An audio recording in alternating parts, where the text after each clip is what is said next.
All right. Jesse Squared, Jesse on Fire, and Mexican Martial Arts coming at you guys to talk about some MMA. Since there's nothing going on in combat sports, this is going to be the biggest event of the weekend. Oh, is that my turn? Hey, speak when you want, dog. When you got free reign in this stream, dude. I'm sorry, I was distracted. I was thinking about cool names when you were doing the intro. I was like, oh, is this about to be Beanies on Fire? I'm excited to be here. But yeah. There's the entertainers within the UFC community definitely find ways to keep things moving as there are no events. So they're doing their job as it is an entertainment company. Yeah, absolutely. And look at this guy. Hey, so if you were gonna have to make a prop bet on the over/under number of grams of cocaine that went up that nose that night, what's the number? You know what I mean? You know, I kind of love it.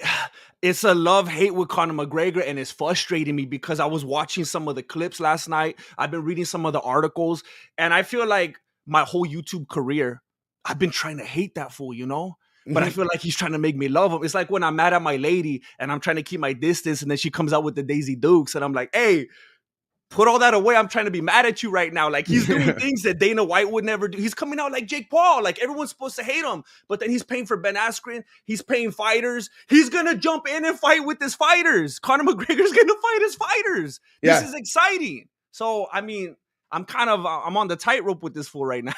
I'm actually like, my journey with Conor McGregor, I would say, is the literal polar opposite of that. Where, like, I don't think there's anybody who had a longer leash with me ever than Conor McGregor. Like, literally, like, there was nothing he could do that was going to get me to be like, fuck that guy. And just finally, as of recently, I think the straw that broke the camel's back was finding out that the dude that he punched in the club was just an employee at the club. I'm like, okay, like, that's it, dude. That's a bridge too fucking far, man. Like, that's just so absurd. I can't be down with people who are beating up the help. You know what I mean? I understand that, and I respect that.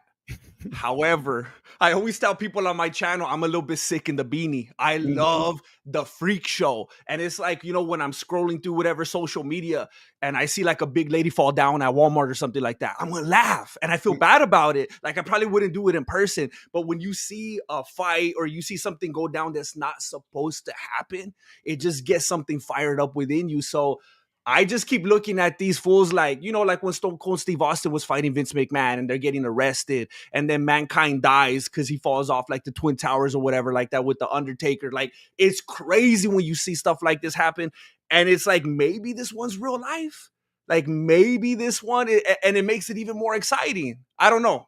Yeah. Dude, my chiropractor, the Undertaker, goes to the same chiropractor as me. So I actually saw him in person. Bro, that guy is a fucking human. He is a twin tower. He's so gigantic, dude. He's so big, dude. I love that. He's so big in person. I couldn't believe. Like, I knew it was him instantly because I'm like, who is that gigantic human? I'm like, oh my god, that's the Undertaker, dude. That's crazy. This is really, this is really recent, dude. Like, really I bet that chiropractor makes his money off of that fool. Oh yeah, it's because he's married. He's married to one of the girls who was like one of like the Attitude Era chicks. Okay. So like, she's his wife. Yeah, she's always there. She's awesome. Oh. But like, so he treats all the wrestlers and NFL guys. He treats all these behemoths. That's how I got referred over to him by a dude who I train with, who was in the NFL for 10 years, as an offensive lineman. He's like, you got to go to this guy. He just like treats all these monster dudes. Everyone's so used to him. They're not all trying to get autographs or anything from the Undertaker when he's there. No. Honestly, the majority of the clientele that's in there, I think I was the only one who knew who he was. You know? Oh, that's dirty. Yeah. That's the CM Punk era right there. Yeah. Dude, that guy. But anyway, yeah, like the Conor McGregor show though, it just breaks my heart because I was such an enormous fan of his, like, but there are just certain, like, okay, I don't think that he raped that girl, you know, but I do think that he's, you know, habitually punching people in the face for no reason late at night on cocaine. And I'm just like, fuck, man, that's I think I'm like a selfish type of consumer. Whatever the category is, whether it's fighting, music, TV shows. Like, I remember I wasn't even a fan of R. Kelly's music until all his stuff went down. It's like when Michael Jackson died and then everyone starts listening. He had his issues, and then I'm like, dang, this bumps right here. And it's like I got on the bandwagon after the fact, and I feel the same way with I remember in your younger days of YouTube. That's right. I forgot until you brought it up. You were riding hard for Conor. Dude, I've been riding hard for Conor until like 5 minutes ago. And that makes me love him more because I think I'm selfish. Because yes, like if I had a friend and some dude like Conor punched him, I'd be like, that's messed up. If I knew some lady and supposedly she got teeped off a canoe, I'd be like, that's messed up, or whatever's going on. But when I'm just a consumer eating my popcorn, I'm like, yeah, keep doing it, homie. Yeah, like, yeah, it's just consuming. But I respect that. I understand it. I've always said like, when people talk, they're like, I don't know, some like freak show fight is on. Like, it's like, the early Jake Paul fights or something. And they're like, are you going to watch it? I'm like, are you fucking kidding me, dude? If two homeless 90-year-olds that are wheelchair bound were going to fight in my front yard and they were charging $15, I would pay the $15 to watch the two wheelchair people fight. Like, I'll watch anyone fight. Like, anyone who fights, I'm in, dude. I was just telling people the other day, you can't have it both ways. Are we just bleed or not?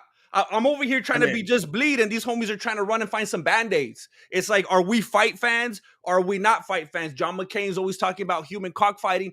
That was the perfect promotion. It backfired. So I don't understand when we have these, like, there's this one dork. There's this one MMA analyst. I can't remember what his name is. Trent Reinhorn.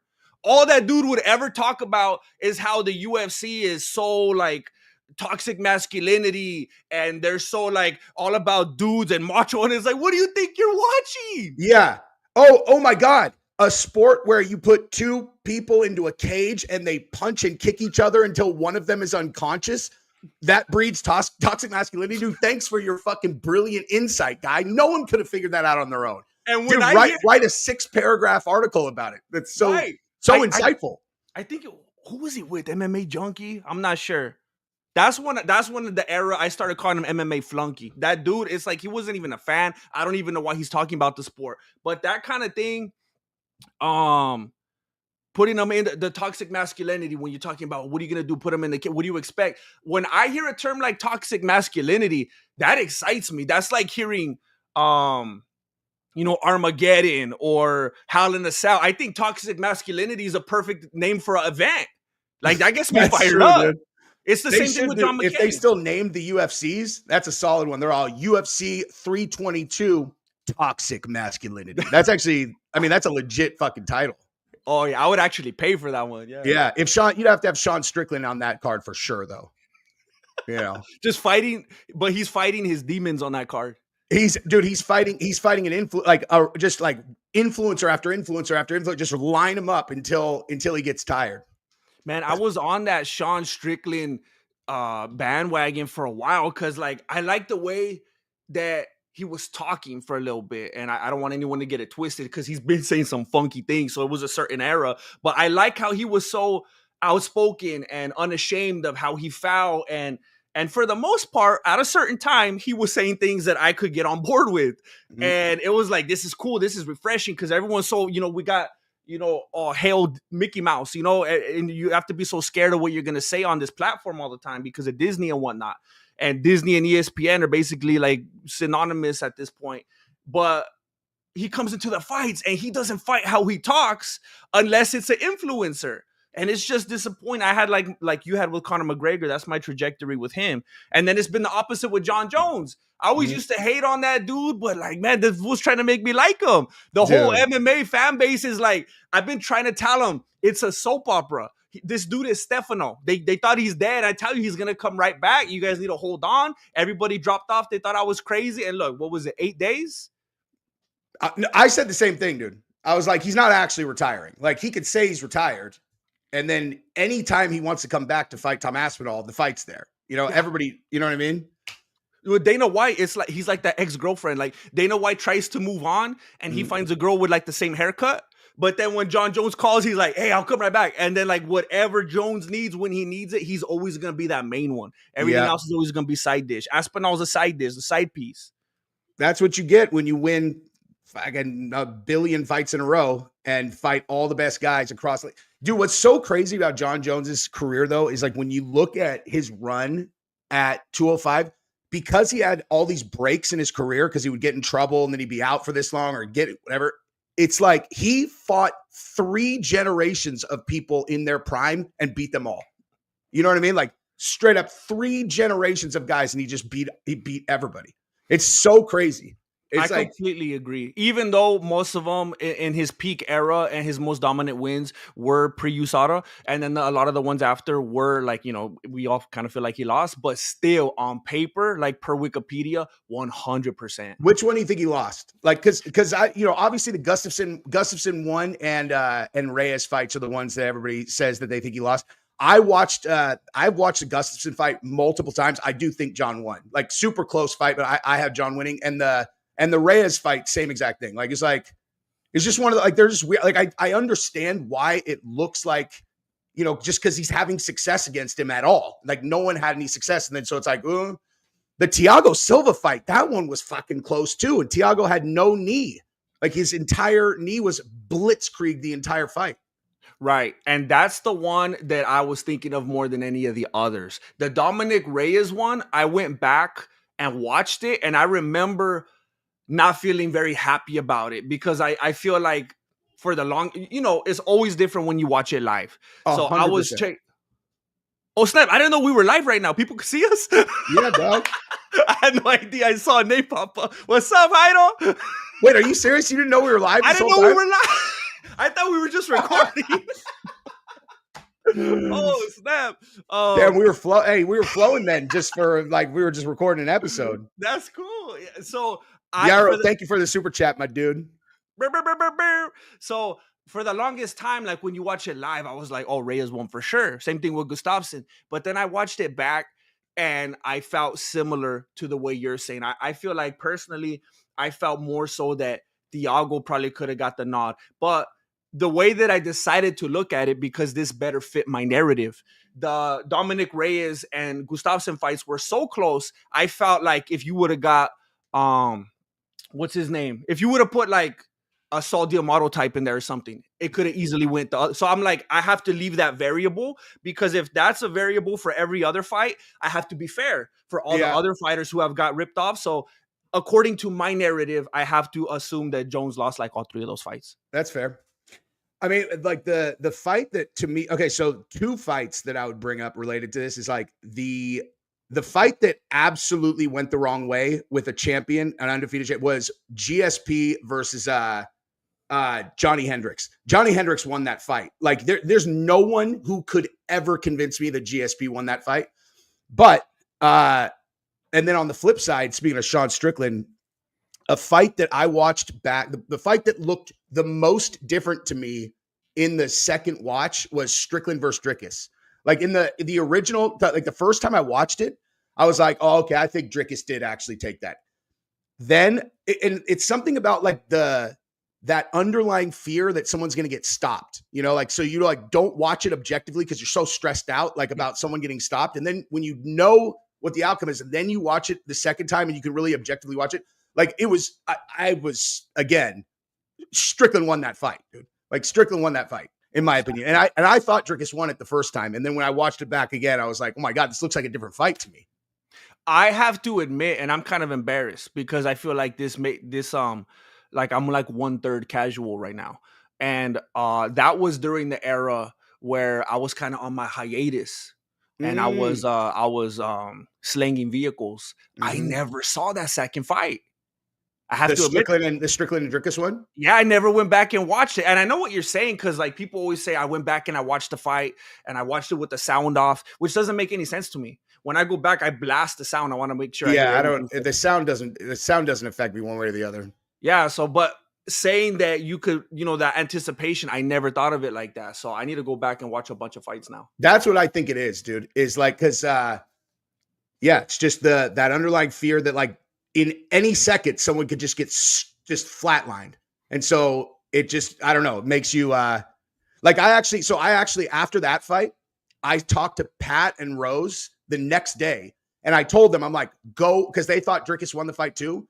And I was like, because we were FaceTiming during it the night before. And then so the next day I was like, you guys go watch the fight again. I was like, just tell me if I'm fucking crazy or not. But like Strickland, like it looked completely different. And then they went and watched it. They're like, dude, you're right. It looked completely different. And yeah, Strickland, and they hate Strickland, because Strickland talked all that shit about them. Started that fucking dumbass rumor. But anyway, but yeah, like, but even they were like, okay, yeah, Strickland probably won that fight. I was about to clarify. So you talking about Rose Namajunas? Yeah. So you know her, like, personally? Yeah. That's cool. Yeah, I talk to her and Pat all the time, dude. They're fucking awesome. We'll talk offline. So yeah, I mean that's very interesting, especially like I've been watching a bunch of mentalist videos and stuff like that. And framing is so important, the way you look at something. And I think that's a pretty brilliant way to look at it, because there's that anticipation and that weird, like you're not going to like our emotions affect what we see and how we process it. So importantly, I think that's like when people go and watch like a concert live. Like a lot of people think like Taylor Swift has a good voice because they saw her live. But then like when you actually, it's something that messes with your head. Like if you're like at a church or something and you hear someone sing and it sounds like a good idea in the moment, but then you hear a recording later and it's like, dang, like your emotions run high and you get a whole different experience when you're there. So yeah, especially for the fight fans, that's probably why they're always booing and having an opinion one way or the other. And then the next day it's like, oh snap, I was wrong. Dude, it's wild how quick on the draw. It's like at certain crowds, there are certain crowds that have no patience. Like for the whole night, you'll be in there and just like as soon as they're just sizing each other up and they're like, woo, woo. And then they're quick on the draw on the boo, dude. And you're kind of like, what the fuck? Like, I think it was Atlanta. I can't remember. Recently I was telling in my stream, like, these fools are crazy. Like right away, they don't give them any kind of grace to figure out their timing or anything. I believe it was Atlanta. They started getting loud. I feel like that was racist. Nah, I didn't even catch that right now. I said Atlanta's really loud. So I mean, the only reason I would even say, so I'm like, oh, so there's nothing but black people in Atlanta? Is that where we're going? Yeah, that's as soon as I said, I was like, oh snap. By the way, I was watching. I don't know if anybody else caught into this, and that's kind of one of the things that I pride myself in. I'm not as, I feel like if we're talking about MMA, like fantasy football style, you're more knowledgeable than I am. I feel like you're one of those dudes that just knows all the in and outs and the metrics and stuff like that. And, I don't know about all that, but I kind of pick up on the little interesting things. And I noticed, and I haven't heard anyone else talk about it. Maybe you noticed it too. But yesterday, and I apologize if I'm going out of order here, but Conor McGregor was talking to Mike Perry, and he tells him, "You will dance for me, boy." Yeah, I'm your owner. And I was like, "Oh snap! He forgot he's black." Let's watch a little bit of this. Yeah, Conor has the soul of a black dude that is like just he's got the exact same swag as like somebody who came out of Harlem and then became a billionaire. Like his energy is exactly the same. You know what I mean? And that's not a reference to Diddy. Of the UFC. At least I wasn't doing that on purpose, Like I wasn't intentionally referencing Diddy there, but Zambo Perdoma as he circles world title fight honors. But that's not all. As much as we love the Hard Rock Hotel here, and as much as they love Bare Knuckle, we have assembled our very first inaugural World Champion Summit before you all. Where, as you can see beside me and in front of me, some of the baddest men and women to ever. Conor, okay. Jessica Rabbit, like from Who Framed Roger Rabbit, like Jessica Rabbit, it's like, this is the most extreme cartoon version of like a hot girl. Like, dude, is that, you know what I mean? Like Conor is the Jessica Rabbit of fucking fight promoters, dude. I don't know if you've seen it, but exactly parallel to what you're saying right there. He reminds me of a character straight out of that Dick Tracy movie. Remember that one with Al Pacino? Yeah. Like just so it's called Dick Tracy. Yeah. The movie's called Dick Tracy. Yeah. Just so highly magnified and exaggerated. Yeah. And then, for the first time, when I was watching this clip yesterday, this is the first time I've ever felt this way. It seemed like everything he was saying was rehearsed. I don't know if it was just me. Dude, I was thinking the exact same thing. And that's never Me neither. I've never seen him do that before. Me neither. It was weird. It was kind of awkward because I've always had my thoughts. He's kind of annoying. He's loud. He's cocky, whatever. But it always seemed organic and from a genuine place. Yes. This seemed scripted. Yes, I 100% agree, and I noticed that too. For grace, planet Earth. This is what we're about here at Bare Knuckle Fighting Championship, the alien of combat sport. And may we rise above the night sky and rain down blows. You know what? I know why, dude. I'm voting for him. I just figured it out. Here's why. I guarantee you that he started taking public speaking like classes because he's running for president. You know, like he's running for president, and so he's like doing like, you know, speech prep. And so now he gets up there, and that's why he's doing it like this. That makes too much sense. I'm angry that I didn't think about that. Well, hey, you can be excused for not looking at this dude and thinking presidential candidate. You know what I mean? Like, hey, at the same time, I was telling people when they were like, "That's crazy. I don't want." I had some Irish people in my chat, and they were like, "I don't want him to represent my." And I'm like, "Are you serious? You don't want this dude that means business that's gonna get out there and handle whatever?" And then his platform is gonna be immigration, and he's calling Mike Perry boy, like he's standing on his business, bro. Yeah. Can you imagine if this guy became the president of Ireland, dude? I'm moving to Ireland. Hey, like you said about the show, I'm in, dude. I am fucking in for that. I don't understand. We're cheering. We're buying the t-shirt. We're looking at, you know, Stone Cold Steve Austin, Mankind, The Rock. We love it. We're tuning in. But then when it happens, we're like, oh, no, this is too much. This is everything we dreamed of when we were little kids. Yeah. Let Conor McGregor loose on global politics, dude. Let him get in there. Give him a voice, dude. Give him some power.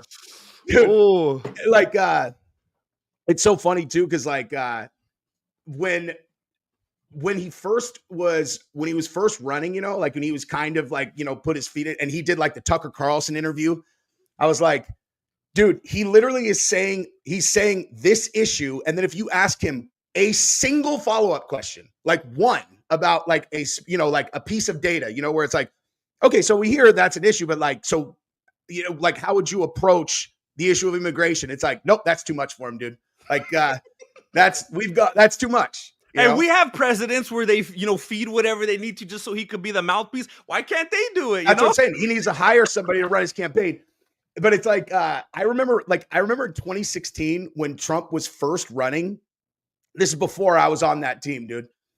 I remember I was talking to one of my buddies who was like a huge Trump guy, and I just like couldn't reconcile it at the time. I'm like, dude, I know you guys think this is funny, but he's gonna be a president of the United States. You know, like back then it was fucking ludicrous, right? Yeah, back then. And I remember, and I was like, what do you want to happen? And he literally just goes, he's like, burn it to the ground. And there was something about that always stuck with me. I'm like, dude, I understand that, you know, like his answer to why was burn it to the ground. Yes.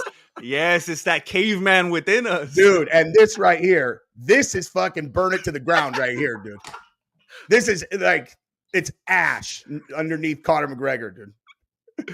All right, let's see what he says to Mike Perry. Hang on. So when he starts, I'm not a cigar smoker, so I might sound very naive here. Is his cigar even lit? No, I don't think it is. Why do I feel like I've seen other people do that before? Is that a thing within the cigar community? So that's not weird. Like that's not lame to do. I mean, it seems. I mean, for me personally, like I don't want to be holding something in my hand all the time, especially if it has no function. Yeah, especially cigar shaped. Like you can't figure like hold a mug of coffee or something. I don't get it. I was just asking. It does. It makes for a good prop though. You know, for whatever especially reason. For his persona. Yeah. Do you like smoking cigars? I don't like smoking cigars. I've never smoked anything in my life. Yeah, well, you're not missing much, dude. Our two countries, the United States of America and the United Kingdom. And here we are in Hollywood, Florida, where we have such a rich Cuban diaspora here who are very, very skilled and very, very hungry to be honored world title here in Bare Knuckle. Back your country, men and women. The United States of America is not to be seen in other sports promotions. They are dominating here in Bare Knuckle Fighting Championship. So I call upon the American public to back your American champions. I call upon the United Kingdom to back your... Hey, No question about the speaking lessons, huh? Now I can't stop seeing it now that you're saying it. Yeah, it's so obvious now. It reminds me of that scene from The Office where Dwight Schrute is giving that speech and he looks like Hitler and he's like, it's exactly the pacing is exactly. Dude, like I used to watch that fucking. That show was the background of me and Gabrielle's life for like 5 years. It's like we had it on all the time. Same thing. All that was the the time. white noise in my life, no matter what I was doing. It would always put me in a better mood, dude. Like, you know, that versus like whatever else I could have in the background, that would always put me in the best mood. Yup. UK champions here in this sport where they lead the way. This is what it's about. And right now, I'm going to announce the most lucrative tournament in all of combat sports, where we title in an open weight the baddest man on the planet. Ladies, beautiful ladies of bare knuckle familia, Rafael. What? I don't like what he's making me like him. I don't like it. Dude. This fool learned how to put his makeup now on. I just want him to be president so bad, dude. Like burn it to the ground, dude. Let's go. I want him to come it's on. It's not even our country. So it's like, you know, we could just watch. You know what I mean? Like, it's not even my fucking country. So I could just watch Conor McGregor be the president of Ireland, dude. What is it called when they do the address to the people, when they mess up all the TV shows and it's the president on TV and then I can't watch Fresh Prince of Bel-Air? What's it called? Wait. State of the Union. You know how they call it the State of the Union address? I remember. If they have that in Ireland, I hope he's up there with this cigar. I just want him to keep the same. That would, yeah. Hey, no. Hey, he does the first, like his acceptance speech. He does it in the same outfit that he did the Madison Square Garden fucking Mayweather thing. Just that long, like feather fucking jacket with no shirt. You know what I mean? Like that's how he lets everybody know that he's the new president of Ireland, is in that fucking jacket. No shirt. With that on, I don't know if they do it like we do, where they have like those debates or whatever, but imagine if he's just going off on the other one like when he did Mayweather. Dude, I'm telling you, like, I really believe that someone could win like that. Like, people are so fucking over it now that, like, you know, like Trump's like he still like has some decorum, you know, like he wears a suit and he's just hilarious and clowns on everybody, you know, like he's so fucking funny. Trump is so funny. Yeah. But like, I don't want people to take it the wrong way, but what you're describing, I was going to say, that's like what Trump did. That's why they like exactly. But like, I think you could go a step further and just fuck the suit and just go straight up, just like caveman shit, dude. I think there is a possibility that might actually like people are all, we're ready for this, man. He's just so real. He's just so real. Oh, I love it. I love it. Joke Dealer, thank you very much for the super chat, good sir. If Conor becomes president, he's legalizing cocaine and weed the first week. Yeah. Except that, like, he's completely tied into the biggest drug cartel in Europe. And so legalizing it, I think, would probably cut into their profit margins completely. So, you know. But yeah, dude. Hold on. Let me see where he's like, where he gets into Perry's face. Oh, here we go. There's been some words between you and one of our fair owners here, Mr. Conor McGregor. At this point in time, where can you say this relationship is? How good are you and McGregor at this point? I would love to get this cleared up here in front of everybody at the state of the BKFC. Well, I think it makes a lot. Okay, hang on. I got to ask you, everybody in chat and everybody, like, and my boy here, straight up, okay? If you didn't know anything about either of them, who looks more like a billionaire? Mike Perry or Conor McGregor? Just in their outfit, dude. Like, just purely on the, because Mike Perry is killing it in that fucking suit right there, dude. Like, whoever dressed him outdid him, dude. He's looking fucking fresh that night. I don't know a whole bunch about fashion and that type of thing, but I agree. And the first thing that I think of is like when somebody is confident and just very like they kind of know where they stand as far as their wealth and their fashion, and they're very humble and subtle. And that's the other dude that just dropped his Spotify track and bought a big chain, and he's just trying to show off like what he's got. Yeah. Conor is like is the quintessential new money, dude. Like the new money guy, you know. He's that Super Beverly rich. Hillbilly. Yeah. Yeah. State of the BKFC. Well, I think it makes a lot of sense. We haven't seen Conor in a ring in a while, but I know he loves bare knuckle, and I'd love to face off against him anytime. Anytime we're looking for the action. Yeah, you're welcome back, because I welcomed you back. October 11th is your date, and you'll dance for me, boy. You'll dance for the owner, and then we can talk. But your date is October 11th. Yeah, this is all scripted, man. It's fucking weird. Yeah. It's weird, dude. You know what I mean? It's impressive that Conor actually took the time to memorize a script. You know what I mean? Yeah, But- it might take him. I mean, he went where he got improving in the past. Imagine where the script could take him. Yeah, I mean, I guess I just feel like he's more of a, an impromptu guy. Yankees fan, thank you for the super chat, dude. And the family is amazing. You're the man, dude. Thank you. And Yaro, again, thank you very much. The super chat. Conor definitely learned the word diaspora from his public speech classes. Diaspora. I don't even know what the fuck that means. I think that's when you got diarrhea coming out of your pores. Ah, there it is. Straight out of PubMed, dude. Straight out of PubMed. Like you're correct. Like I did notice that he was always off the cuff in the past, and this seemed very scripted. And you would think like, okay, he's going on a different kind of angle now. He's being more professional. He's learning his lines. But yes, you are correct, because when I was watching it, and I don't like to use this word often because I feel like it's overused lately. But it felt cringe, because it was like, bro, I could tell this is scripted. And it didn't feel WWF. It felt WWE. And if you know, you know. Listen, cringe is a word that's used too much. However, the correct application of cringe is a feeling that you get, like where you watch it and you're kind of like, and the only way to describe it is like, dude, I was like a little cringe. And that is 100% watching that. Like, and I've never felt like that watching Conor, ever. I felt Never hatred. once. I felt He's anger. the fucking king of the stage. Yup. And I hated it because he was so good and flawless at what he did, even though I hated him. I hated him because of how good he was. He was good at making me hate him. And it's the same thing. I noticed it the other day, and I'm not trying to get political, and I don't think it is getting political for me to say this. But it's like when people say stuff about Donald Trump being orange.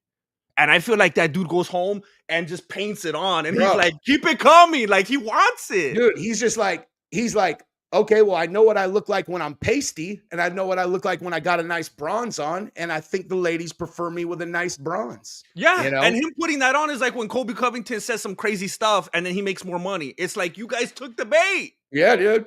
Conor dressed like he snort and sell the white. Like, if you want to know if his Coke is good, just look at him. Yeah. Oh, dude. You know Conor's blow is the fucking bomb, dude. Like his stash, like obviously he'll just go into a bathroom with some like 400-pound chick in Miami if she's got like a bag. But like if it's his shit, it's the bomb. I was gonna bring that up the other day, but I was like, I don't wanna, you never know what kind of. I don't want any particular viewer to feel alienated or feel like I'm coming at them, whatever. Because I represent, I love. I champion the heavyweight ladies. I've been saying it. It would be my campaign if I was running for president of Ireland. I always tell people, weight cutting, divisions. We should have more divisions in between, open weight. I always tell people I want to see a women's heavyweight division. That's what I think. Everybody will watch that. Oh my goodness. I mean, I'm watching it all the time on TikTok. I mean, imagine if it was on pay-per-view and they could actually orchestrate this. Anyway, I noticed whether it's Conor McGregor, Jon Jones, when they keep getting caught up with these ladies, there's kind of a theme, and you think they would look a certain way. You think it would be that Jessica Rabbit, but it's not. Not always, dude. Those guys are like those dudes. That makes me like them much more. Like that right there, that makes me like them, because that is like, I can relate to those fucking guys. Like all my crew, dude. Oh my God, my crew when we were younger. That's like. We used to always talk. I'm like, bro, if you took my top 3 dimes versus my bottom 3, they're like a different species, dude. And those guys like Conor McGregor and Jon Jones, hey, they're that famous and rich, and they're still like, I don't give a fuck, dog. You can't beat their personalities. No, dude. That character. Yeah, it's hilarious, dude. So let's cringe a little bit more. Let's watch this a little bit more and cringe, like, because this is tough. Michael Perry, the return of Platinum. And we've got some hell of an announcement for an opponent for you. One of the baddest men to ever grace the Ultimate Fighting Championship when it comes to bare knuckle. And he's going to throw down with you in front of me for my viewing pleasure. And then I'll decide if you're worthy.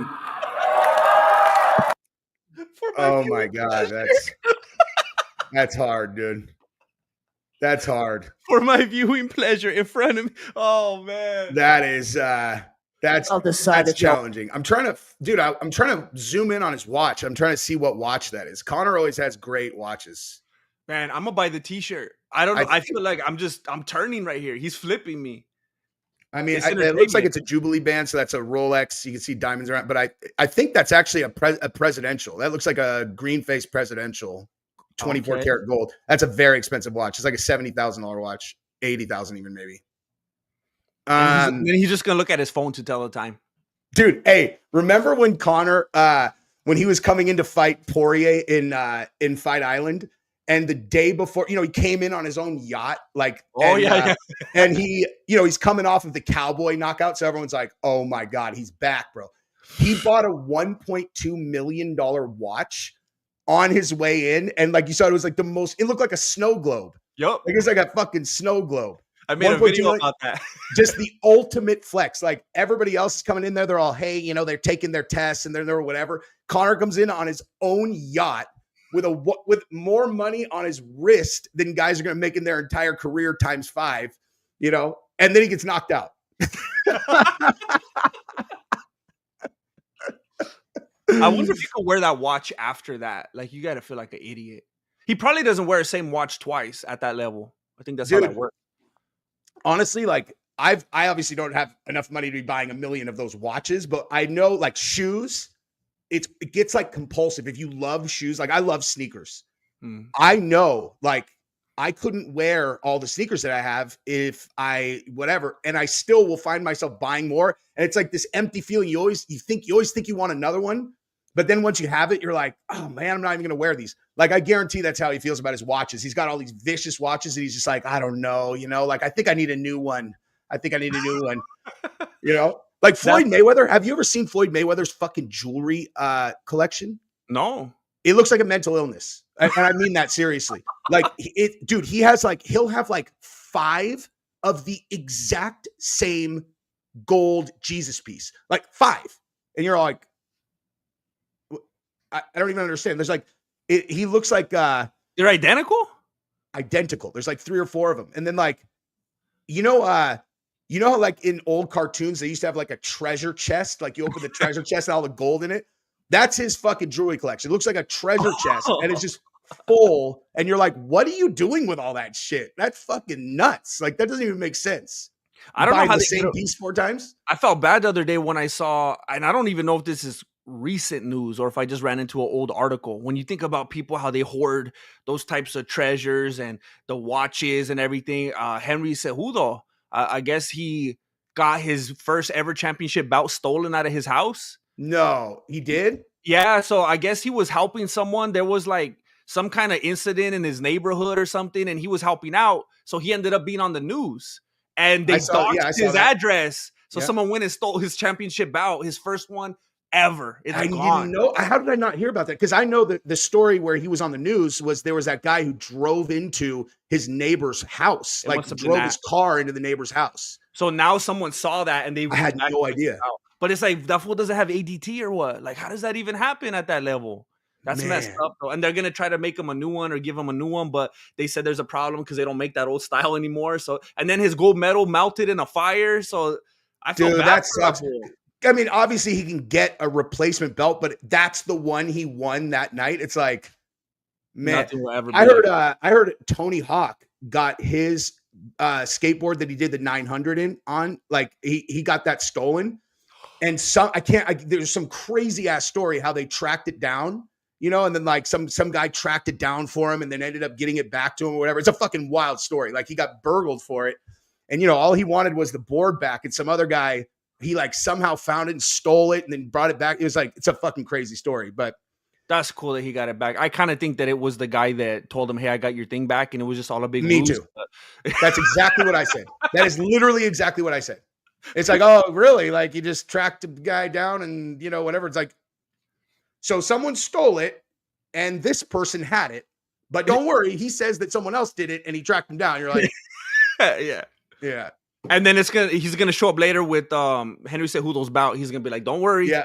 I found it. Yeah. Anybody who gets any big sports memorabilia stolen, I got all OJ's shit back here too, dude. I got OJ's entire fucking memorabilia. Because remember OJ's memorabilia, and then that's why he went to jail for 30 years. Oh, I thought you were saying you had it. I was like, how'd you get that? Oh, no. I got lost. Yeah. Yara, what's up, dude? Derrick Lewis just weighed in his lightest 700 pounds. Clap it up. Dude. Derrick Lewis, can you imagine for some, it's like he's a guy I know punches harder than fucking anybody, but it's like for some reason the thought of getting punched in the face by him is not that scary because I just know like I'm just going to be unconscious instantly.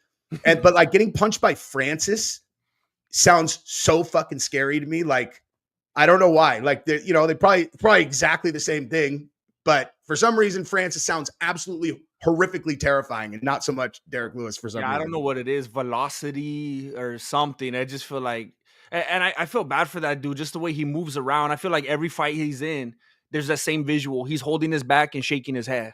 And it's like, why didn't he learn? Why does he keep doing this to himself? And maybe it's like Volkanovski. Volkanovski actually came out and said something that was pretty impressive the other day when he was doing a podcast with Mighty Mouse.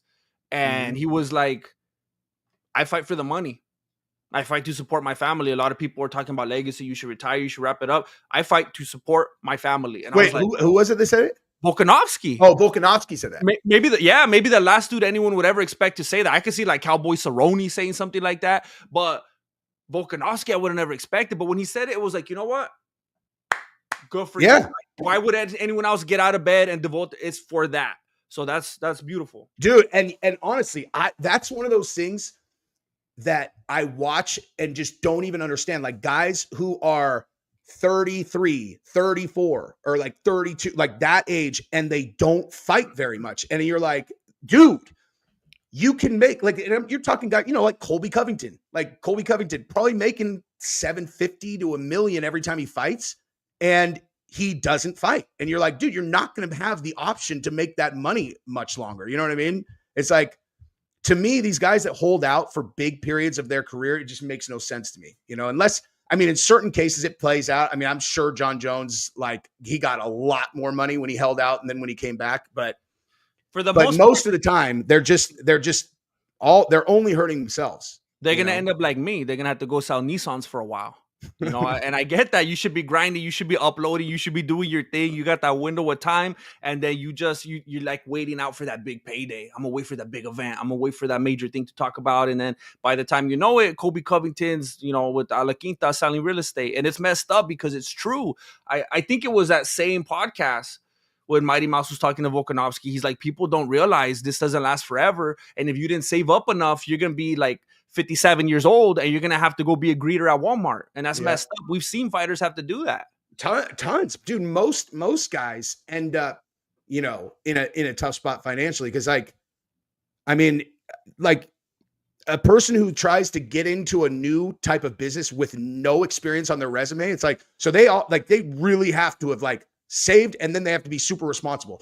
Like I talked to a money manager guy and he said, if you're smart and you save, he's like $2.5 million is the number where you can live like 6-figure income off the interest forever. You give them 2.5 and then the interest will be, I think it's like $150,000 a year. And like, dude, so many people like in the UFC would be able to do that if they just were like, okay. And then they gave him $500,000 this one, if they're making all that money each 5 fights, it's just like, and then a lot of them just don't do it. And then, they get a big paycheck and then they like half retire. Like Misha Tate, she does her title defense and then she's all, I'm done with fighting for like 3 years, and then she's like, I'm back. Yeah. It's And not then as you much miss money that as you prime think, era. dude.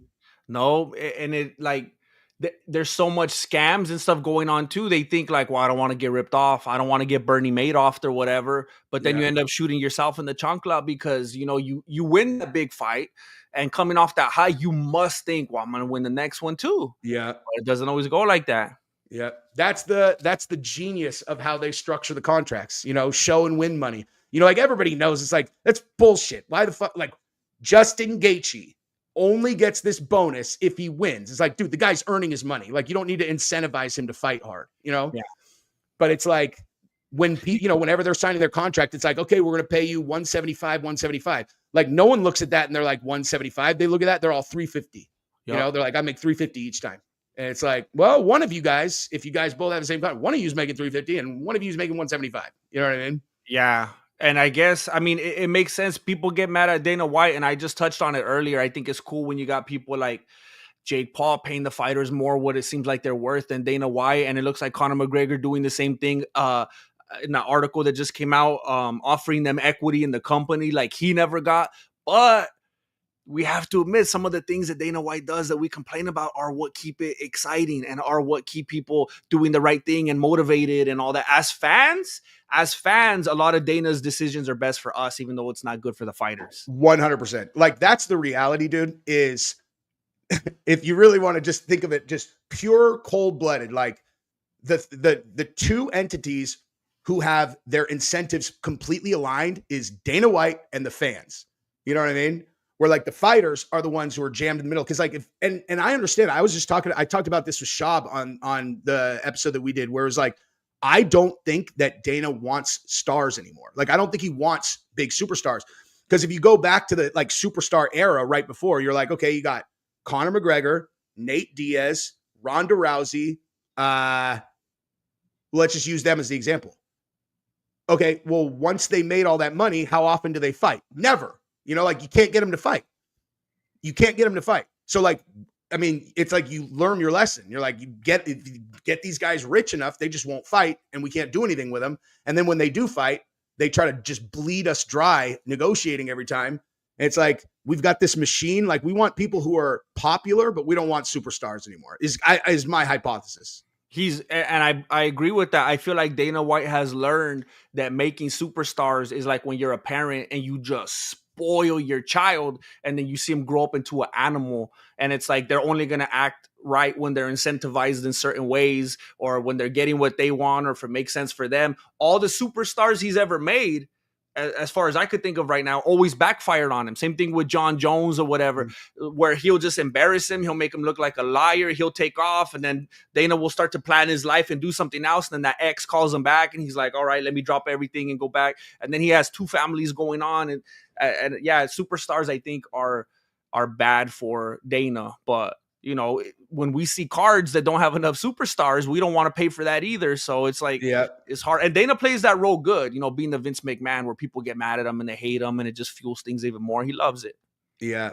It's good. He owns it real. I mean, that's why I love that guy so much, is because like, he doesn't give a fuck, man. Like he does not, he'll get on when he went, he's on ESPN doing a press conference and they asked him about, oh my God, what's the boxing promoter's name?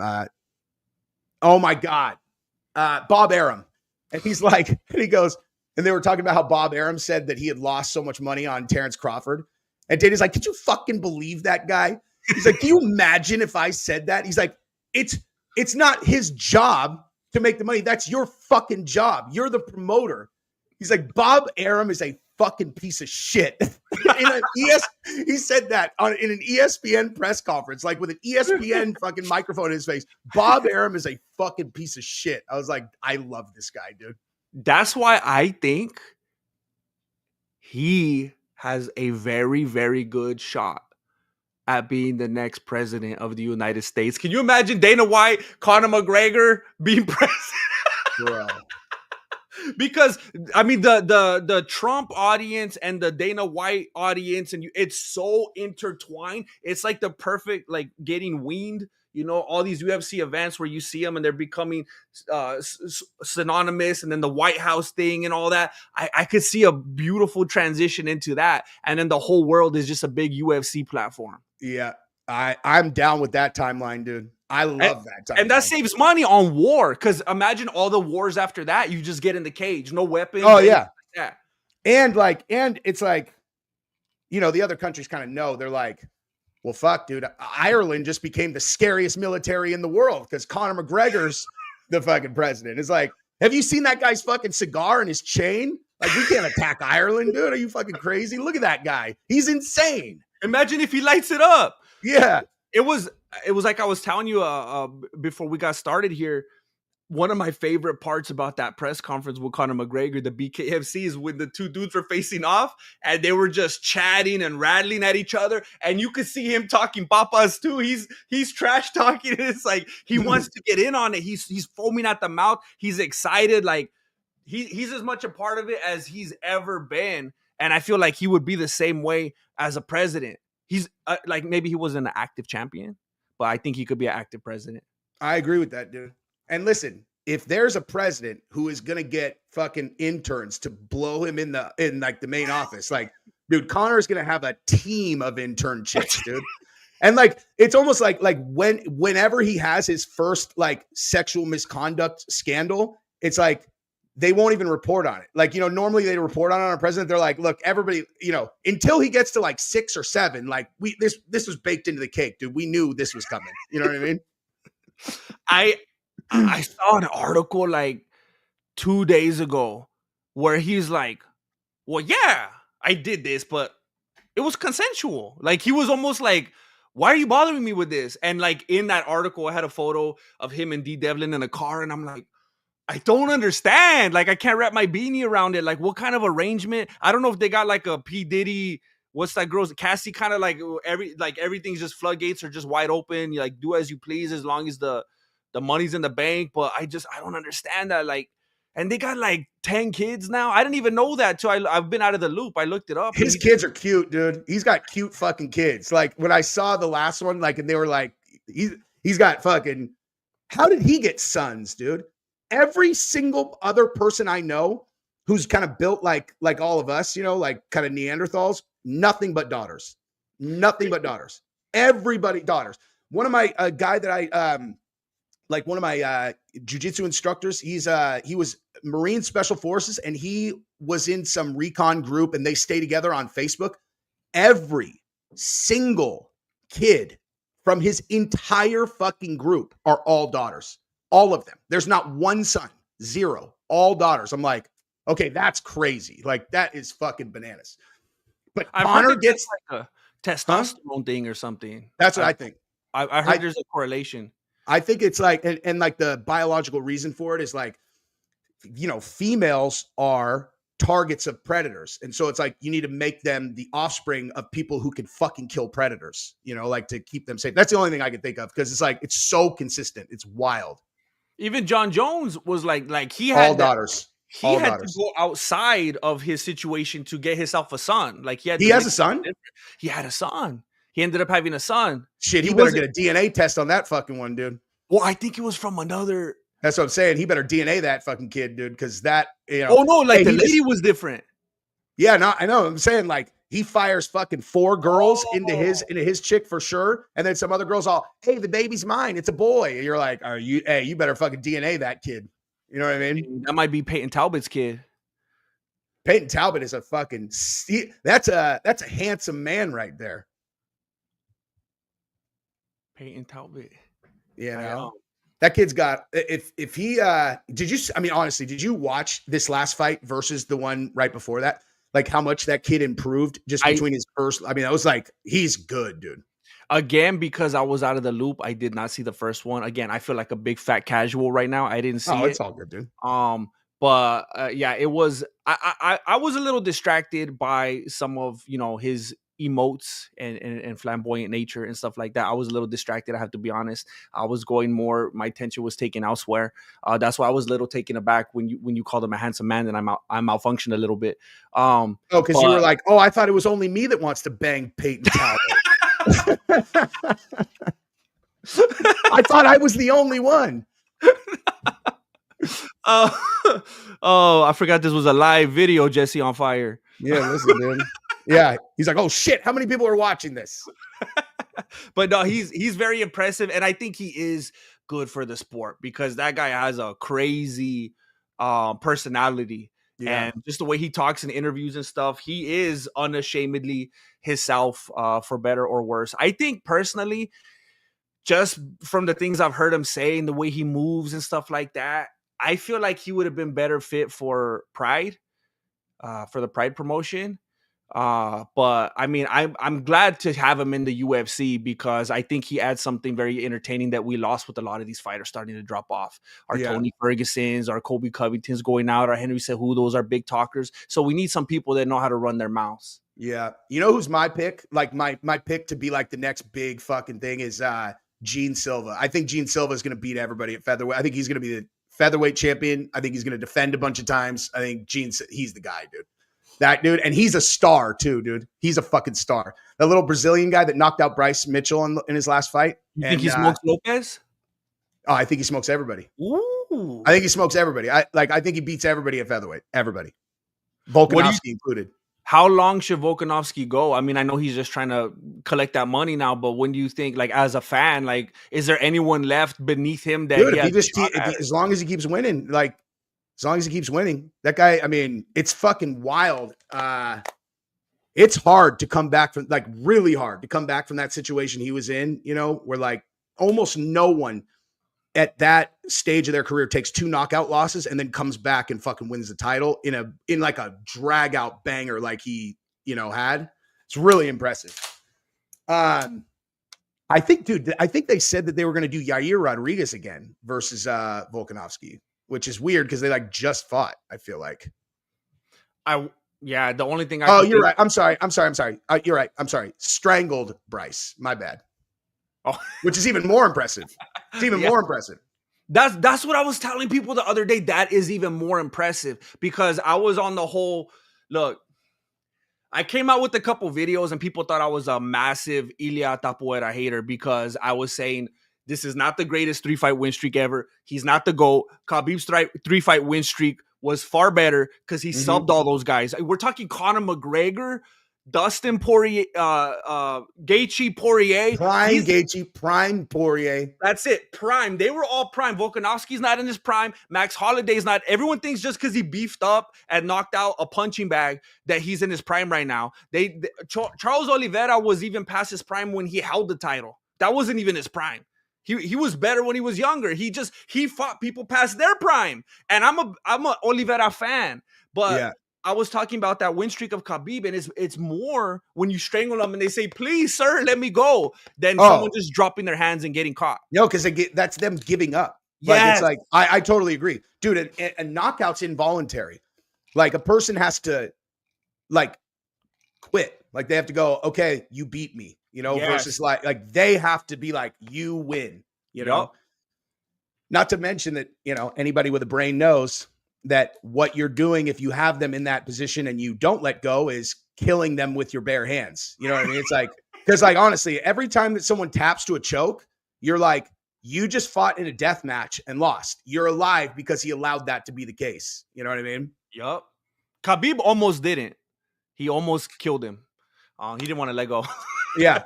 And dude, think about that. Like in contrast to the Gaethje fight where he had Gaethje trapped and he could have armbarred him and he didn't because he didn't think he would tap and he thought he'd break his arm and he didn't want to break his arm in front of his family. Compare that to he's got a cross-face fucking blade in choke on Conor and then won't let go after he taps. You know what I mean? He went full Royce Gracie on him. Like he lets go 2 minutes after the tap. Yeah. Dude, those cross, like the choke that's across the teeth.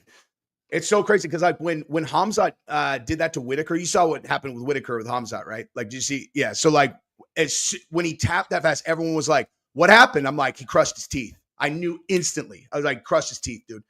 Because like if you've ever felt that, like, you know, felt the blade of someone who really knows how to do it, like with the blade of their wrist, and it's like into the bottom of your jaw or your teeth. You don't even have to get under it because they just, you know, like I get tapped. Like there's guys that I roll with all the time that just kind of put it right there, and they don't even squeeze, and I tap just because I'm like, oh my god, dude, like that would shatter my face. Like literally, you could just feel it. It's like, all they'd have to do is squeeze, and your jaw is going to be unhinged, and your teeth are going to get fucking. There's a lot of tap outs that they, especially if you're not an active practitioner, look super fake because they don't know that pain. Yeah. Well, I mean, they found out on the Whitaker one. They're all, oh, it's fake. It's like, hey, check out his X-ray, dude. He caved in his fucking his skull. You know?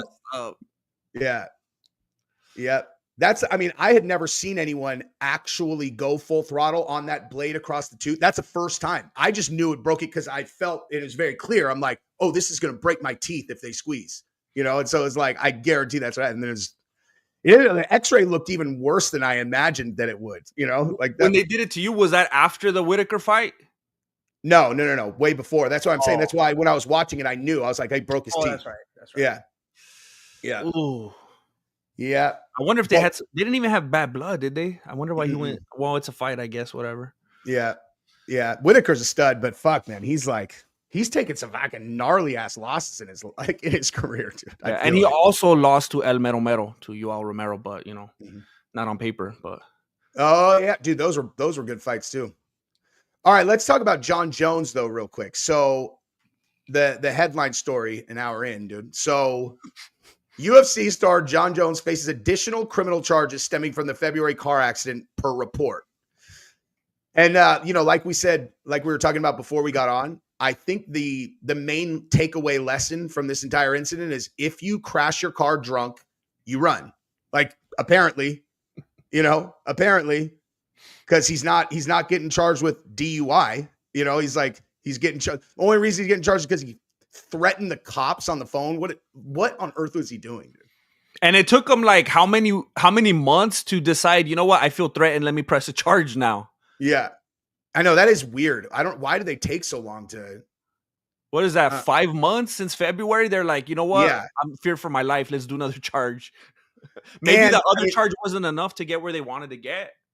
Dude, you think you think he probably retired because of the charge that was coming, right? Like to me, it's like, okay, he retires. The next day, this story comes out, and then 8 days later, he's all, I'm back in the testing pool.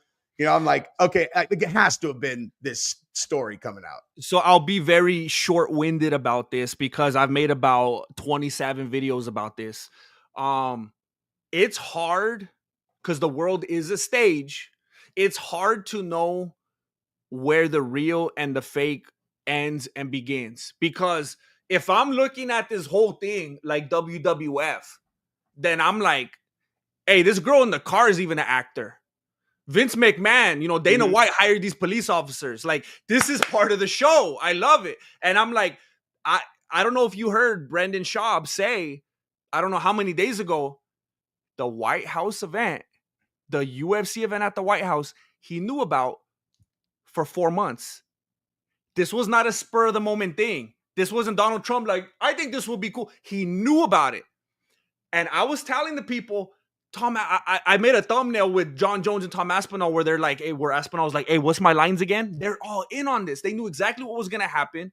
They needed an American to come and free the United States from British rule. They had to give Aspinall the belt in a way that he could actually ever hold it because he's not going to be Jon Jones. And they know Jon Jones can't hold the belt for another year. Yes. So Jon Jones is like, hey, Donald Trump, can you come pardon me real quick? And everyone's saying you can't get pardoned on or whatever. Oh, all of a sudden now we got criminal charges. Everyone was in my comments the other day saying you can't get pardoned on a civil this. You can't. You're an idiot. You don't know how the law works. And look at what I prophesied. Now he's getting criminal charges so he could get pardoned by Trump. That's genius. That's genius. That's the way around. You know, we're like, hey, when they get rich enough, they never fight. Like the way around it, when Trump is president, is you put a bunch of fake charges on guys, like criminal charges, and you're like, hey, everything goes away if you just come fight, dude. Listen, all we need from you is we just need you to come fight, and then all of these legal troubles go away, Jon Jones. Yes. Carrot or the stick. Hey, we offered you money, and you were fucking around, so now you get the stick, dog. Hey, you want to do some time? You want to sit down for a few years, or you want to fight? and I tell people because they're acting like, you think that's how it works? You're crazy. You're conspiracy theorists. And I'm like, are you serious? You guys are a bunch of sheep. Have you ever heard of the moon landing? Have you ever heard of 9/11? Who framed Roger Rabbit? Yeah. JFK? How about this? Yeah. Have you guys ever heard about these things? But this is crazy. This could never happen. Boom. Civil charges. I'm sorry, criminal charges. Nola Grizz, what's up, dog? This is one of my boys in real life, dude. That's cool. What's up, man? You coming to New Orleans, DPs? I'm not, dude, but only because it is like it's Gabrielle's birthday. As much as I tried to sell that one, I'm like, for your birthday, we should go to a UFC in Louisiana. I gotta make a video about that.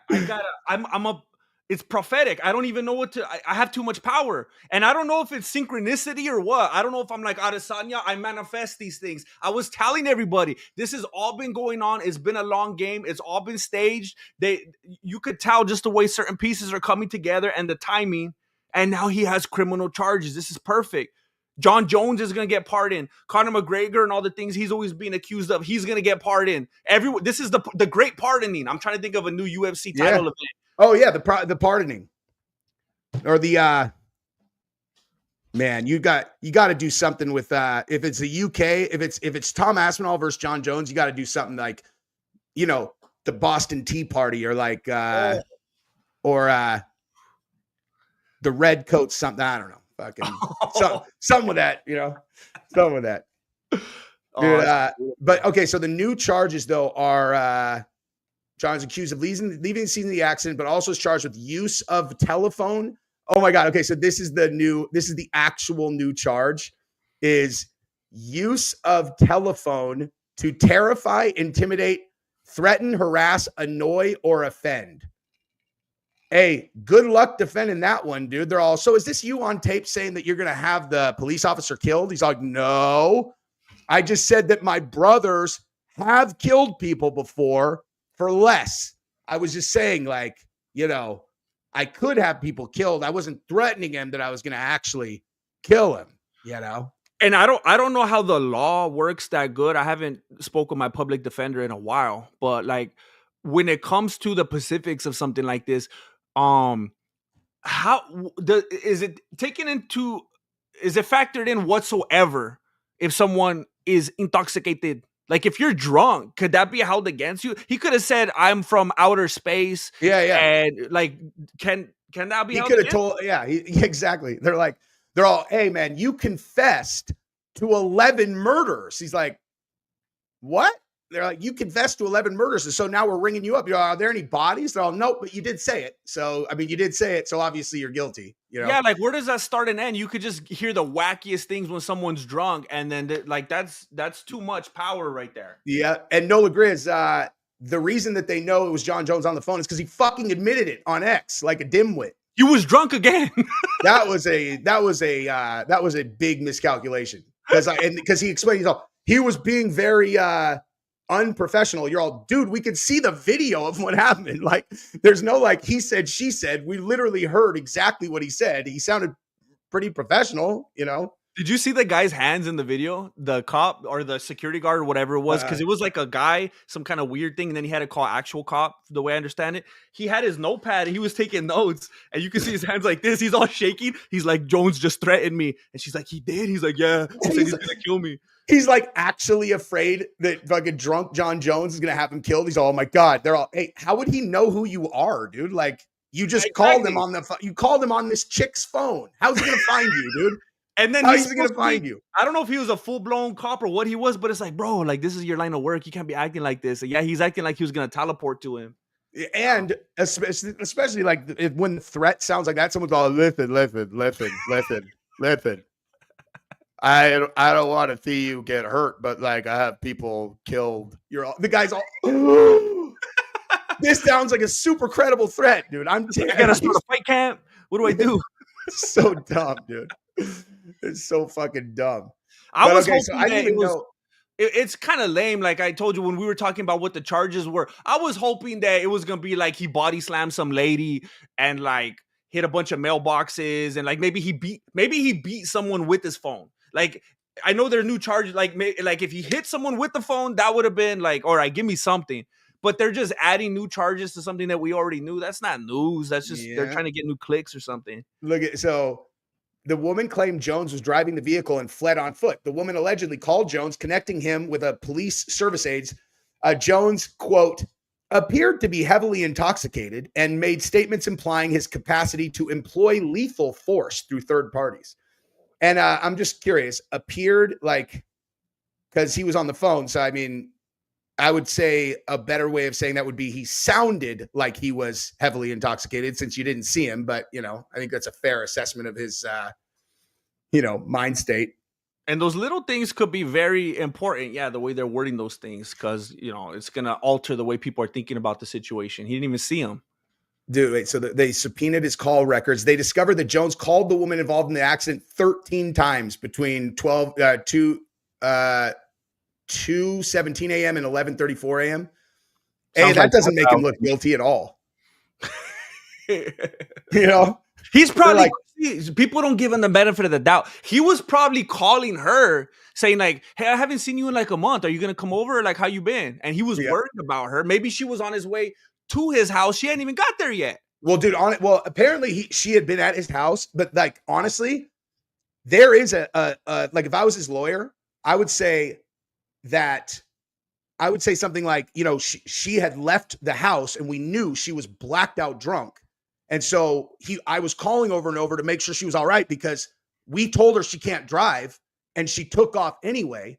And so when we were, I was calling to make sure she's all right. Like you know what I mean? I wasn't there. I was checking on her because I knew she was in a dangerous situation.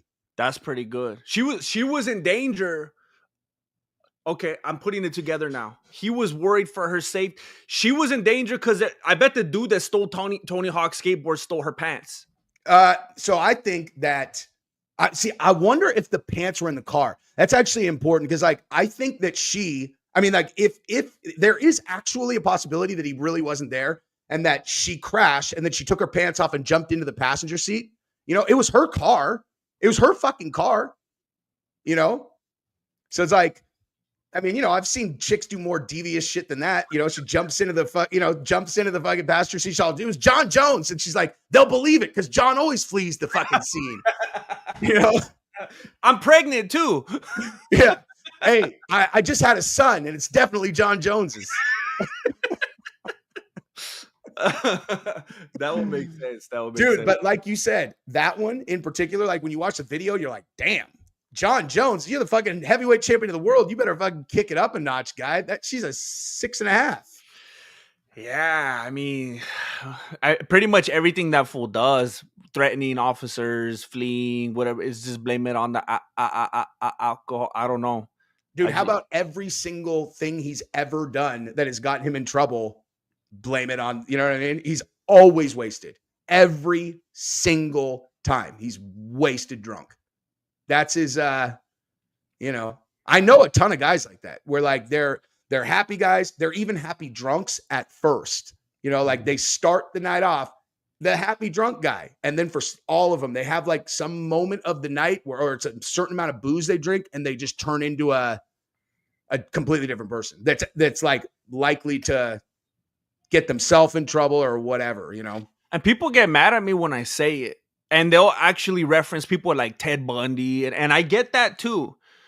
But I'll say sometimes like it's a shame because people like us, we've seen people like us and what we do. We have seen objectively too much footage. We have to be honest. We have spent too much of our lives looking at footage of other full-grown men. Do you know how many hours upon hours I spent researching Israel Adesanya's nipples? Like what we do for a living, we spend like unforgivable amounts of time on other dudes. And I say all that to say that, I feel like I read people pretty well. And I feel like I express that in my videos and all the things that I say that strangely most of the time seem to come to pass. But Jon Jones, he seems like he has within him like a good dude. Like when he's talking with old ladies or whatever, little kids, he seems like this charming, friendly, nice. And it doesn't like just like we were doing, picking up on little nuances with Conor McGregor or whatever else. Certain people that have this type of they're able to see that in people. I don't feel like I feel like Jon Jones has the ability to be a very good, wholesome person, but that's that poison that You know, just he's brings got a out the demon in him, absolute though. worst. And I totally agree with you. Like, I totally agree with you. It's like, I can very, very much tell that, like, if I trained at the same gym as him, like, we would be really good friends. Like, I would fucking love that guy. You know, Yeah. like, whenever I would jump hug that fucking guy. Like, that's how he is, I bet, with the guys he trains with. Yeah. But he also has he has a demon inside of him, dude. Like, he's two people. Like, if you think about, you know how Rogan will talk about how, like, there are certain guys that, like, were just born in the wrong era, and they were born to be on the back of a horse with a fucking battle axe, you know? And he talks about Jon Jones, like, bro, Jon Jones would be like the greatest warrior of some massive army, like the most feared and respected soldier in the world. He goes and wins his fights, and then they, you know, go to some camp, and he's dragging some girl by her hair, and he's just gonna rape and pillage, and he gets blacked out drunk, and everybody's just like, man, it's like, and he can do no wrong. Like, men want to be him. Yeah, yeah. What's up, man? Thank you. He said, bro, that small ass car looked like a Chevy Trax. I don't think John would even be able to fit in that car. I mean, listen, dude, if the girl was like, hey, my pants are off in this car if you want to come in, you know, that's usually generally pretty enticing for most drunk ass dudes. You know, I mean, there's also the whole, and I don't want to, there is the narrative, and I don't know if you saw Jon Jones in the pool with those little Filipino dudes. There is the whole narrative of, you know, like, you know, the friend, and he likes to befriend big women. You know, like, I knew dudes when I was in school, and they were like, you know, they had all their friends were girls, and it was for a reason. And it's like, maybe he gravitates toward that because he's just looking for, like, she's just a bestie, you know? Maybe he just like all these girls that he puts babies in, it's like, it's all beard. He's like, I just need to have some kids so people won't know I like to fuck dudes. I mean, I hate to be one of those, like, I haven't been on that trajectory. I haven't made any videos like that, but I mean, this fool, like, as much as I try to be on one side, like, he keeps dropping little Easter eggs for us. I don't know, dude. I mean, listen, I would be almost more open to the idea that he's such a Neanderthal that he's just down to bang anything. You know, like, he's just like, there's that. You know. Yeah. But if I had to bet my life on it, you know, like, I have no fucking idea. But if I had to bet my life on it, I would bet that he's not gay. Would be like, he's never, like, put a hand on a dude. I think he's just blacked out drunk and is, like, joking around, and then, like, but when he's so drunk, like, it just comes off weird. You know, like when he was at the comedy show, he's on here with this hot piece of ass, this hot piece or whatever. I think he's joking. Handsy with certain dude, like, and I see what you're saying, because with a lot of people, it's just that power thing. Like, I'm just going, whatever's there. I used to know this dude, and he would say, I'm not gay, but my boyfriend is. And I thought that was, like, poetic. Like, that blew my mind when he said that, and I wasn't ready for that. But I could understand where he was coming from. So I think it's kind of the same thing with Jon Jones, if that makes sense. Yeah, it could be. I think he's just got one of those personalities where he, like, fucks around with his friends and pretend, like, that's what I was saying. Like, I could tell at the gym, like, we would be like a jump hug fucking friendship, you know? And then people be like, oh, look, Jesse's gay too. I'm like, no, I'm not. I just think Jon Jones is a big, handsome man that I want to hug a lot. I get that. Yeah. That's how you know that you're not like that. If you could, it's like, yeah. Exactly. That. But so, dude, check this out now. So he's serious. He's serious at the White House, dude. I can't believe how many people I see in the comments saying, this is not going to happen. This would never happen. They would never do this at the White House. Do you know who your president is? Yeah, dude. Hey, they're watching the wrong movie if they think that's impossible. They're out of their goddamn minds. They're just holding on to so much, like, they don't want to let go. Yeah. And you're like, Dana White is like his best friend. Like, these guys text porn memes to each other. Like, if you know what I mean? Like, if he wants to do a UFC event at the White House, that shit's happening. You know? Oh yeah. They got each other's backs. Like, it doesn't, and Dana White, I forget if it was him directly or the UFC. They basically come out and confirmed it. And they're on board. Like, I don't understand the angle of people saying it's not going to happen, or they can't, just being delusional. The only thing that I could say is, like, it does sound almost too good to be true, because it's so badass that, like, you're all, there's no way we're lucky enough that this will actually happen. You know, like I do think it probably happens, but at the same time, it's like, you know, like, listen, my tax dollars, the U.S. government spends money on all kinds of idiotic shit I don't want to spend tax dollars on, but they're like, hey, we're using your tax dollars to put on a fucking 4th of July UFC 250th anniversary of the United States show. I'm like, fucking take my money, dude. Yeah, I don't understand people with the Take my money. tax dollar angle. Yeah, I'm like, take $5 more. Like, that's what I've been waiting for you to do with my tax dollars. Yeah. Yeah. Hey, so you could either drop a bomb on children or put on a UFC event on 4th of July. It's like, fuck.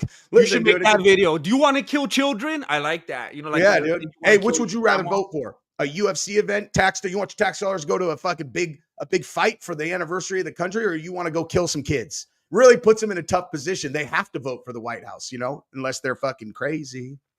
Paint them into a corner, dude. Just paint them right into a corner. That's beautiful. It makes sense. Yeah. Dude, I think Jon Jones will get on, like, he'll do it, dude. Conor, though, do you think Conor ever fights again? Like, ever? I think he does.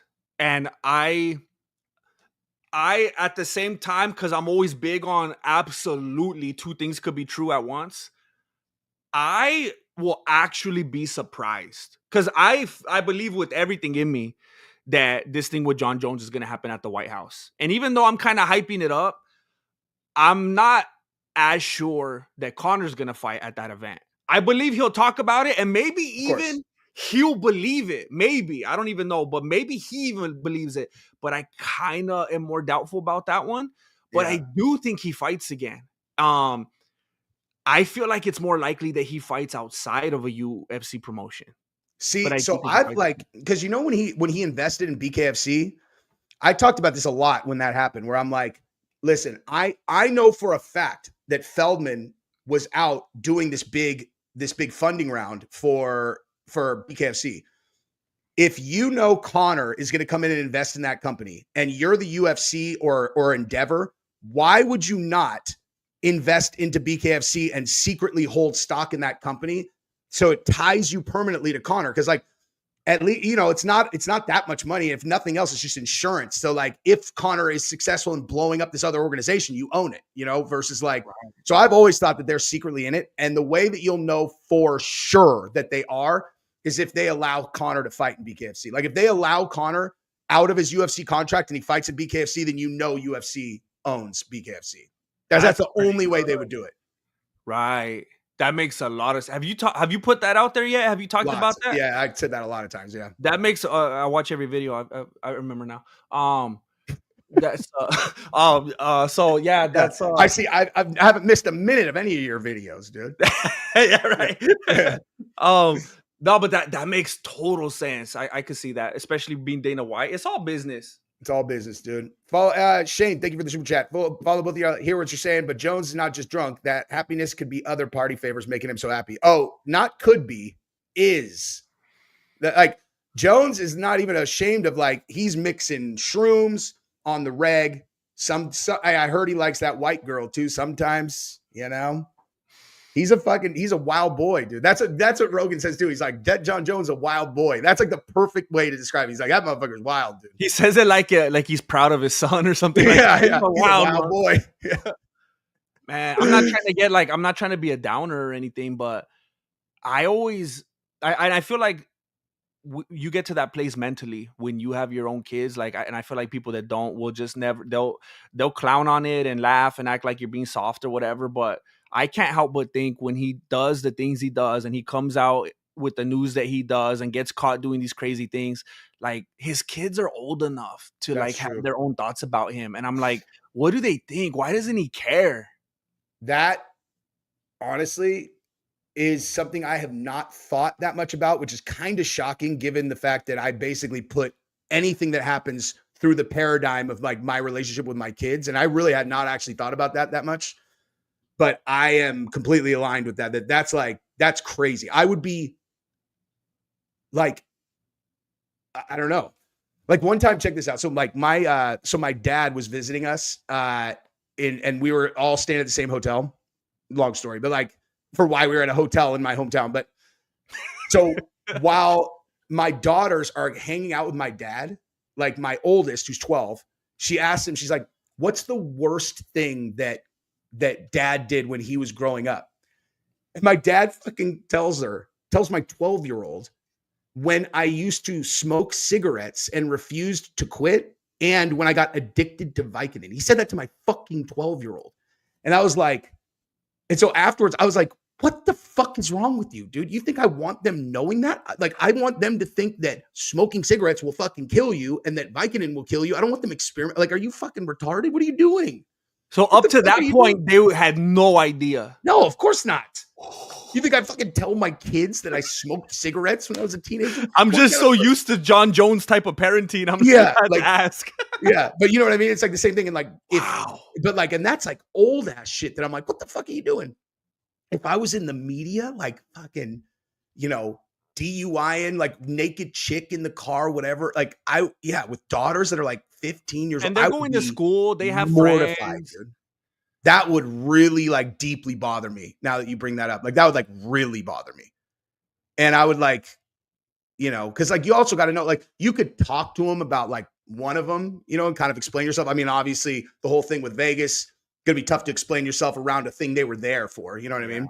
But like even that's different. And I don't want anyone to get it twisted, but like the relationship with your I mean, he's been engaged for 27 years or whatever. He's not, they're not married, but significant other, whatever. That relationship is way, as you know, different than the parent-child relationship. The spouses, they beef, stuff happens. With the kid, it's like, how do you not? Because you'll get angry with your significant other, you'll get frustrated, and unfortunately, and that's just the way it is. That love is much more conditional.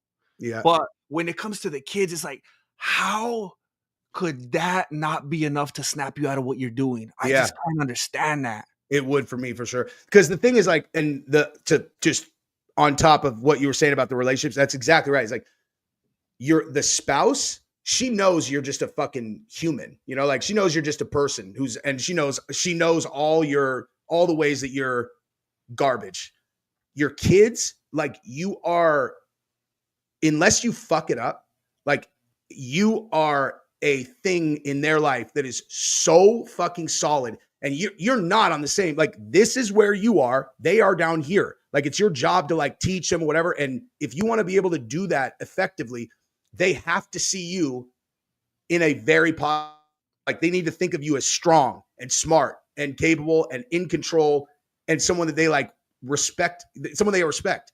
And so it's like, dude, like things like that, like that would be really rough. Like it just make it really hard to parent effectively, I think. And it's not like, they're not like toddlers. Like it's like, is he present enough? Like I know he's lived a life that we could never understand, and the traveling and the championships and the money and everything. But it's like sometimes when I feel a certain way, or I'm angry, or I'm whatever with something that like one of my kids does, I try as hard. I'll take a moment and I'll be like, where was my brain at this age? How did I observe the world at this age? And then when I'm able to put myself there, I'm like, whoa. And then it changes what I'm doing in that moment. And it's like, how does he think they're still like they're not sentient? Like they don't understand who their dad is. It's like, he thinks they're like toddlers. It's like, hey, you think they don't have Google? Or like, yeah, you read the article. Yeah. You think that you're not going to hit their timeline on Instagram, dude? Man. Yeah. It's got to be. And like, think about like with the girls too, like the ones who are like 15, 16, whatever. And like the girl's dad is in some massive fucking public scandal. And then the girl's hanging out with all of her friends, and like, she knows that they've seen it. They know she knows they've seen it. And they're like, and she's just sitting there all uncomfortable because teenage girls are like, obviously super like stressed out and insecure. And they're like sitting there thinking about like, oh my God, my dad was wasted, fled a scene, with a naked girl in the car. Like they're going to think that my dad's a fuck up. And like, this is just so embarrassing, but I don't want to talk about it. And they don't want to say anything. And it's a fucking nightmare, dude. And then on top of that, there's going to be the girls that hate them, and they're gonna be like, "Look, we found the lady's pants." Yeah. Like, there's gonna be those vicious girls. Yeah. They must be going through it. Yeah, dude. I mean, if they're Jon Jones's kids, maybe they just beat the shit out of anybody who runs their mouth. There's that. I mean, they are the offspring of the biggest fucking battle axe swinging savage of all time. You know, That's true. You know? Man. Anyway, dude, but we've been at it for 90 minutes. I actually got to run. Gabrielle and I are going on a trip here shortly, but let's do this again soon. This is fun, dude. Yeah. I'm honored. I'm glad to be here. I might have lost. You are attracted to Peyton Talbot. Yeah. But yeah, this was a long time coming. I'm very happy to do this. I feel like we've both been supporters of each other's channels for a very long time. For sure. And I'd be happy to do it again. Yeah. Let's do it, dude. All right, everybody. Peace.